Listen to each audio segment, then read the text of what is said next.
Morning, folks. Councilman Rasmussen here, coming to you with my update from our Monday, November 20th, 2023 Town Council meeting. Um, Pretty short meeting. Agenda items, really only a couple of small discussion items. Um, but I'll start off with some of the announcements and things like that, and then jump into those. So, from the town tidbit, actually, I'd like to start first. The Not this week, but last week was we celebrated Veterans Day, and this was mentioned a number of times during our council meeting. We hosted our annual veterans event. Councilwoman Gott really did all of the work to put this on. It was a wonderful event. I think we had over 100 people show up to the Opera House. Every year we honor veterans in our community. It's a chance for council members to make sure that people are recognized for their service to our community. It's also a celebration event for those who have served in general. You see the banners out on West Commerce Street with the names on them, and then the individual members for a year, they have a banner that will hang on Market Street Plaza. So it's a nice way to sort of remember and appreciate those folks who gave back, and really Councilwoman Gott did all of the yeoman's work to make all of this happen. So thank you very much to her, and for everybody else who came along and helped make it a great night. So thank you there. Couple little things from the town tidbits. So it is Thanksgiving week. Our offices will be closed on Thursday and Friday this week. We will also be closing a little bit early on Wednesday. I believe it is 2:30 is what time the offices are closing on 2:30, so folks can go do all that last minute shopping and things to get ready for Thursday. So, and if you are heading in and out of the town offices, we've hiring on a few new people and stuff. You might see a couple of new faces there in the billing department and folks. But they will be heading out today or tomorrow a little bit early, and then not open on Thursday and Friday. For those of you who receive garbage collection, like myself, on Thursdays and Fridays, all of that is being pushed back. So the Thursday and Friday collections from Waste Management are being pushed back for one day. So that means that your Thursday becomes Friday and Friday becomes Saturday.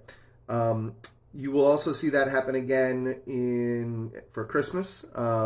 That's going to be Christmas and New Year's are both Mondays, so we're going to see garbage collection pushed back one day for each one of those. It's the pretty typical thing, but just be aware of it.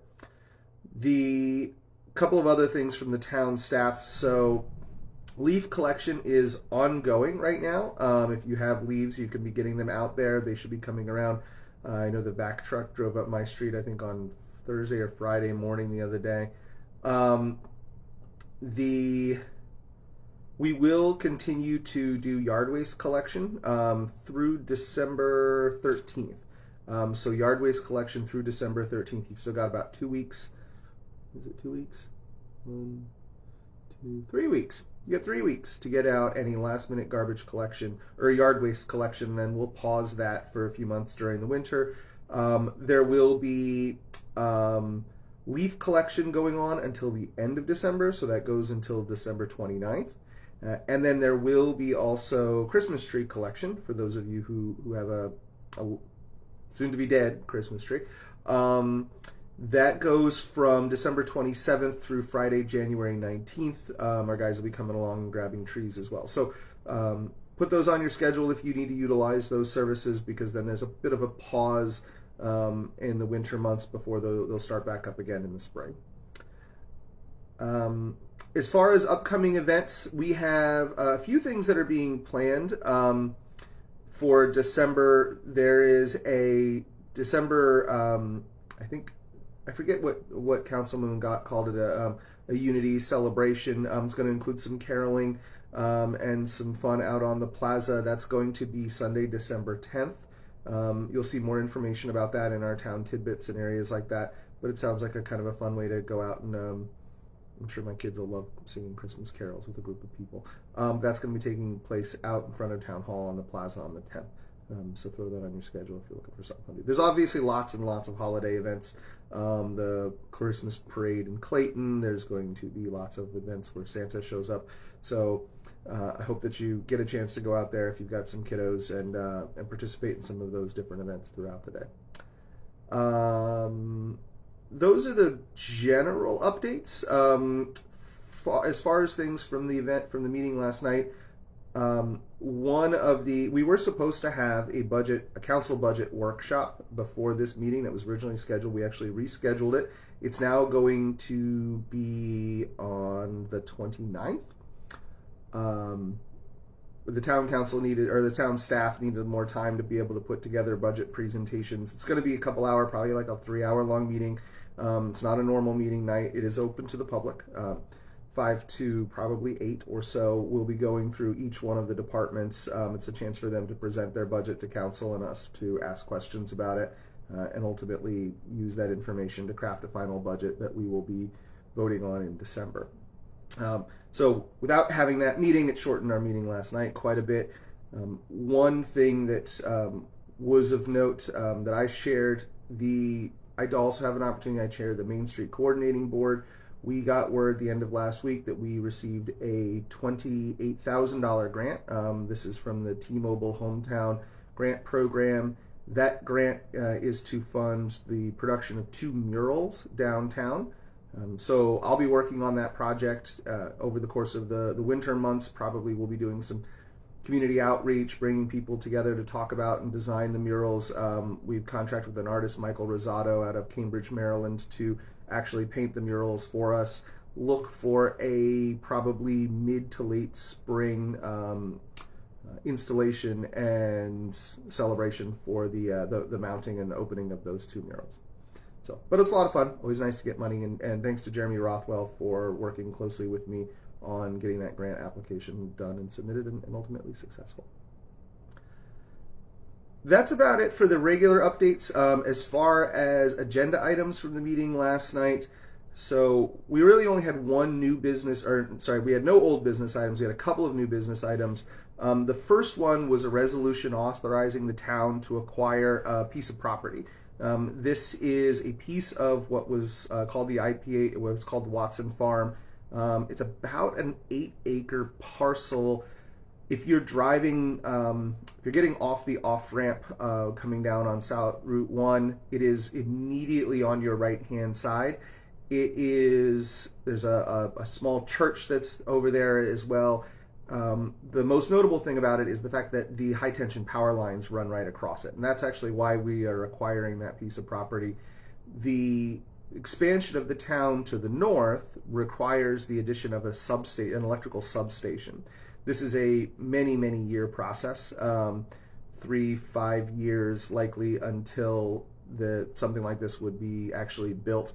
But we need to acquire a piece of property where that substation can be done. That property is owned by essentially the Capanos. The company's IPA Watson Farms LLC, but it's essentially the Capano family.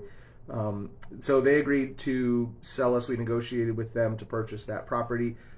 Ultimately, it's needed in order for allowing any sort of additional electrical growth to the northern part of the town and to provide resiliency for our existing grid. We are making updates to our electrical grid, adding an additional circuit to our current substation, but that basically is going to max it, providing us a little bit of redundancy, but not as much as we would like as the town looks to grow. So this is a long-term project. In the end, it's a $440,000 piece of property. That's the cheap part. The expensive part is, depending on the design and the work, it is a $5 to $10 million endeavor to build an electrical substation.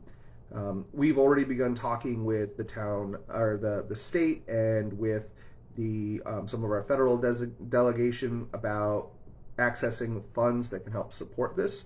In the end, the impact fees from the growth in the north and the south of the town will bring in about that much money, but it's not enough to fully offset the costs, and obviously we have to front load that and build the station before most of that can be up and running. So there'll be a lot of fundraising and things. We'll have probably about 3 years to figure a lot of that out, because it takes the regulatory process and everything that's involved in actually building an electrical substation is many years worth of work before ground is ever broken. So, but eventually you will see that infrastructure going into the north. Actually, I'll take that as a quick chance. I wanted to share this. So every month we get what's called a capital improvement projects update. It's basically where our public works department puts together an update that sort of gives us a quick look at some of the major projects that are ongoing. So a lot of people have obviously noticed the North Duck Creek water tower. And it looks like it's getting close to completion. You'll see that they're painting it. They've painted it on the inside, done the ceiling there. They're painting it on the outside. It's getting very close. It is on track to be finished, the actual construction and the management of it to be finished this year. The actual finishing of the project probably will not be until the spring of 2024 because of site work. There are requirements around sidewalks and bike lanes and things like that that are part of what DelDOT requires for any improvements along Route 13 there, and those pieces are still being finalized and designed and changed by DelDOT. So it's delaying the site work portion of that. The actual water tower portion of it should be entirely completed. The town's portion of it should be entirely completed by the end of this year. So it's coming along nicely. And one more water tower. A couple of other things that are on that list from capital improvement projects. So we have what's called the East Commerce Street project. It includes East Commerce Street from Route 13 down to I'm blanking on the other street. And that it includes some of the infrastructure. Oh, and Locust Street, sorry.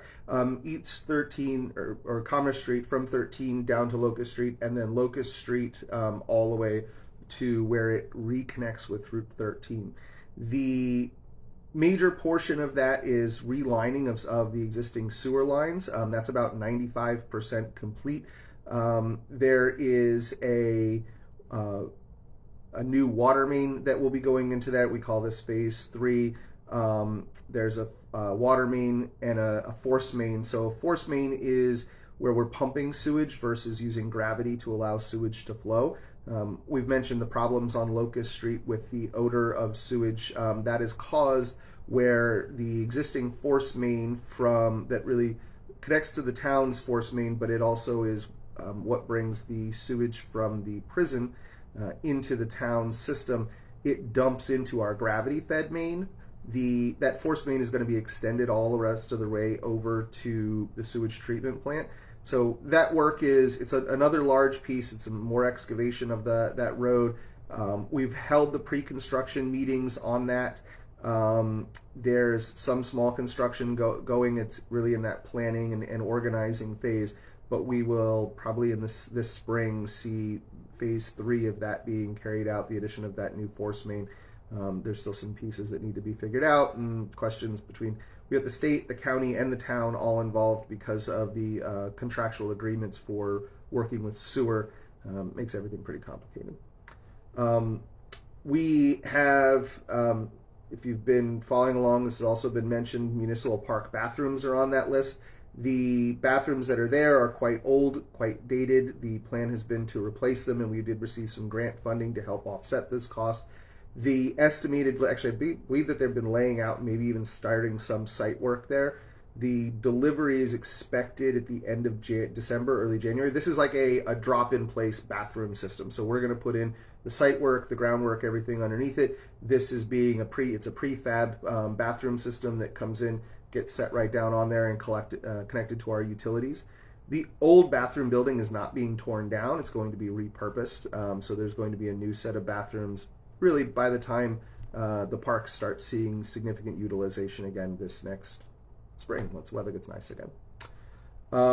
We had a couple of things on the list that have just about finished up. They were paving work and final curb improvements in the neighborhoods of, Lake Como Woods and Ashland. The town staff, the people in those communities have been pretty perturbed with their developers for not fixing the curbs, fixing the sidewalks, and getting the final top coat of paving done in those neighborhoods. Our town staff has been very diligently keeping their feet to the fire and trying to get these done. All the paving is done in both of those now. The curb work is pretty much done, so there's kind of punch list items that still need to be taken care of. Ultimately, the town will take over ownership of those roads.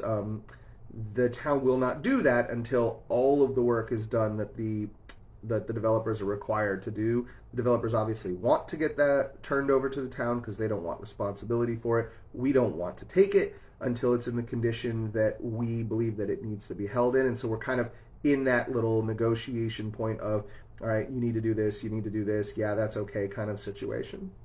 So most of that should be wrapped up. It's kind of like any day now type of stuff. It's mostly little things. That's the major stuff on the capital improvement list. There's a few like potential, long-term projects or future projects that are in planning, but not a lot of stuff to report on any of those at the moment. So back to the normal agenda items. So we acquired, or we authorized the town to move forward in acquiring that $440,000 piece of property for a new electrical substation. We had a little conversation, this is a follow-up to our last meeting, about adding contact numbers and posting requirements for businesses. The issue came up that a citizen had a problem with one of the car washes in town and could not find a way to reach out to the owner of the car wash. They contacted the number on the equipment. They said, we don't have anything to do with it, we just sell it. And so it raised this question of why isn't there a way for somebody to contact a business operator for an unmanned business. Turns out the state has a requirement. They are required to post their phone number and contact information for 24-hour availability if the business is open. And what we're going to do is better clarify on our town business license that is a requirement. Let the owners of that business know. And they've already been informed, and I think the situation has been remedied already. But being more clear on the town side about making sure that we're actually checking and enforcing that as we do our general enforcement and inspections, and requiring it as one of the components of receiving a town business license. It's a pretty simple update to a form, basically, but trying to address the concerns that were raised by one of our citizens. And then the last thing on the agenda was really the some work that I have been leading through the Smyrna Downtown Coordinating Board. This is our Main Street board. One of the items that we identified as an improvement that we could make would be some additional streetscape improvements in downtown. You probably remember these if you've been around for a while. A long time ago, the town had banners that were hung up on Main Street and out on Route 13. There's actually still some in place that have held up. One of our proposals is to update those, replace them with new ones. They're a little bit bigger, a little bit different graphics. The ultimate plan is to have, you won't be able to see this because it's in reverse. So to put some new banners out on the highway, if you can read that in reverse, good for you. These are a little bit larger than what would be downtown because it's higher traffic and cars are moving faster. But there's going to be, I think it's about 40 new banners that go out on the highway. And then downtown, the plan is to have 4 sets of banners. This is sort of what they would look like. One set of banners is sort of useful all year round, and then some seasonal banners. That our electric staff will go out and change them. They can do it up to 4 times a year. It takes a full day of work to change out the banners. The idea here is that we add a little bit more visual interest, spruce up some of the downtown a bit. There's something in the order of, I believe, 48 or so of these poles in the downtown where we can accommodate banners like that. We're going to start off, we have funding through the Main Street boards for this year, the town budget. We also have grant funding that we've been receiving through the state, about $1,500 a quarter, and then there's going to be some kind of extra payment that they send us. We should have enough to purchase the highway banners and at least 2 sets of the downtown banners, possibly 3. And then what we'll do is we'll look to purchase the additional sets in coming years. So you'll see some changes to downtown. We're going to get these ordered this year. You'll probably start seeing these coming up in the springtime, and then ultimately, hopefully, they'll be changing out every quarter. So So those are the major things. Like I said, not a lot on the agenda last night. The um, the big thing coming up for us will be our budget workshop that'll be happening on the 29th. That's where we'll be going through all of the council budgets, or sorry, all of the department budgets to figure out exactly what we can do. It is going to be a hard year. Everybody knows that. There are significant cost pressures on the town at this point. The salary issues are amongst the police department. Salary issues in many of our departments are a big piece. Inflationary costs are a big piece. Addressing our unfunded pension requirements are a big piece. It is not going to be a fun year for a budget conversation, but we'll be having the first big round of that on the 29th. So that's the big stuff. If there's any questions or anything, obviously reach out to me. Get yourself on the Town Tidbits if you're not there already, so you can see some of these updates in real time once a week. And I hope everybody has a wonderful and happy Thanksgiving. Safe travels if you happen to be on the road. If you're not, like me, and you're staying home, then enjoy yourself and relax. And take care, everyone. Be well.